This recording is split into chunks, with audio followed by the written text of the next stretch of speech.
This week we meet Enzo, who's been named after Enzo Ferrari, the founder of Ferrari Automobiles. True to his name, Enzo loves watching videos of Formula One races. He also watches the Weather Channel and documentaries on National Geographic. That's how he became so smart.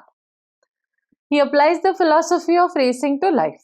For example, he says that when something goes wrong in a race, the poor driver crashes, the average driver gives up, but the great driver figures out a way to keep going. As much as he loves racing, what Enzo loves the most is his family, Denny, Eve, and Zoe. His only regret in life is that he's not human, he's a dog. Let's meet Enzo in The Art of Racing in the Rain by Garth Stein. Time to switch on the reading lamp.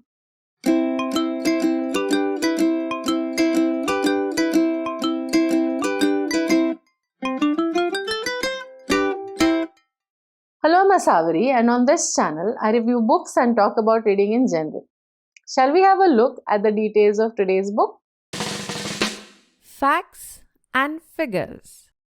The Art of Racing in the Rain is a 336-page long fiction novel written by Garth Stein. It's not new. It was published in 2009 by HarperCollins. Paperback and Kindle versions are available on Amazon. The link will be in the description and pinned comment below. The paperback costs about 325 rupees as of now. There is an audiobook available on Storytel but not on Audible.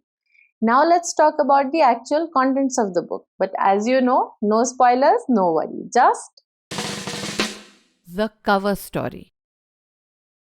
The Art of Racing in the Rain is the story of a small, close-knit family, their trials and triumphs, and how they manage to hold on to each other in spite of difficulties. It's a heartwarming story that is unique because it's told by the dog in the family. When the book opens, Enzo is alone, waiting for Denny to come home. As he waits, Enzo begins telling us their story. Denny is a race car driver. Enzo says he's as good as Ayrton Senna, but no one sees him because he has responsibilities. He has a daughter Zoe, and he used to have a wife Eve until she got sick and died. And he has Enzo. So even though Denny would have loved to be a full-time race car driver, he has to work at a job in a shop where clients bring their posh, expensive cars when they don't work as they're expected to.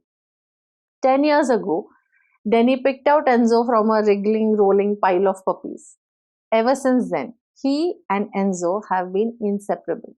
From the first day, they've been watching tapes of Formula One races and Denny's races, and Enzo knows everything about how to handle a race car on the track in all kinds of weather, especially rain. From a documentary on National Geographic, Enzo has learned that when dogs die, they are reborn as humans. That's why he's learning all he can and trying to imprint all that knowledge on his soul, so that when he is born again as a human being, he'll be absolutely ready for life. In the first chapter, you get a glimpse of the hardships in Denny's life. You would wonder why Enzo and Denny are the only ones in the house. Eve has died, but we have yet to find out how. And where's Zoe, Denny's daughter? Enzo would do anything to make Denny's life easier. But does it become easier? The only way to find out the answers to all these questions is to read the story as Enzo tells it in The Art of Racing in the Rain.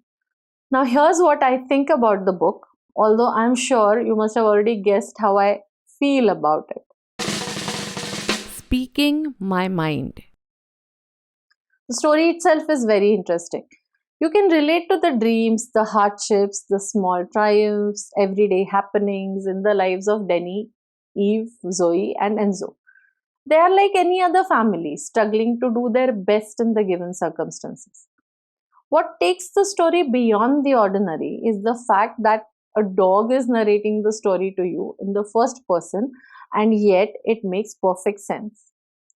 I found myself looking at the story from a dog's point of view. I literally felt as if I was looking at the world from this height. You could categorize the story as a fantasy because it's a story written from the perspective of a dog. But believe me, when you read it, it seems absolutely normal for a dog to be talking to you. Suspension of disbelief is not necessary. After reading the book, even author Wally Lamb says he found himself staring at his own dog, wondering if you have dogs at home, you will find yourself looking at them and wondering too. Obviously, at its core, it's a heartwarming story of a dog and the bond between him and his human family. But it's also so much more. It's a story about overcoming adversity, of doing what is right, of love, of courage, and of patience. You don't see the twists and turns in the story coming. Like real life, there is happiness and there is sorrow. I found myself tearing up and laughing out loud, sometimes on the same page. I'll give you an example.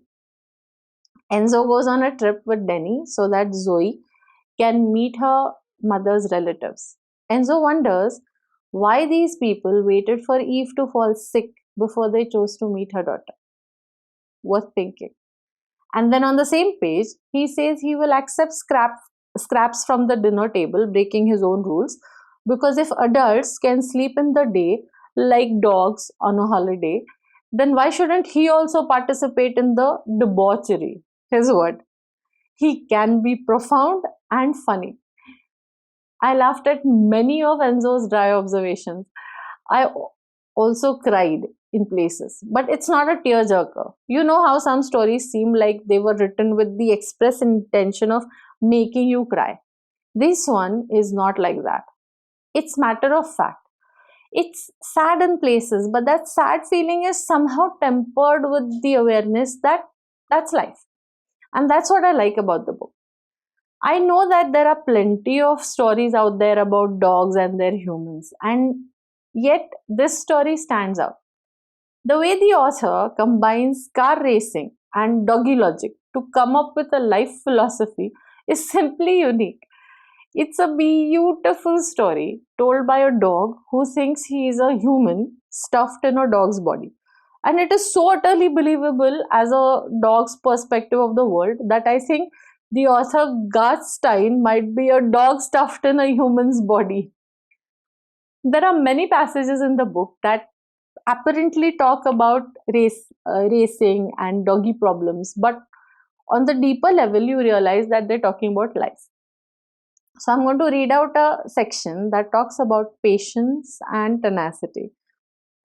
Backstory is that Denny is at a very low point in his life and he knows he has a long fight ahead of him and he has to simply stick it out. So, he says to Enzo that no race has ever been won in the first corner, but plenty of races have been lost there. And Enzo looks at him and thinks, yes, the race is long. To finish first you must finish.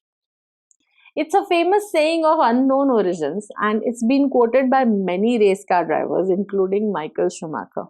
But reading it here, in this point in the story, it highlights the importance of fighting on when life is not going the way you pictured it. Now it's time for the LINEDSCAPE rating of the book. LINEDSCAPE Rating.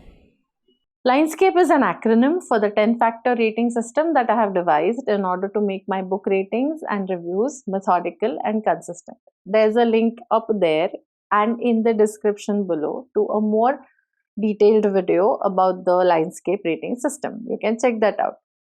Let's go. L for language.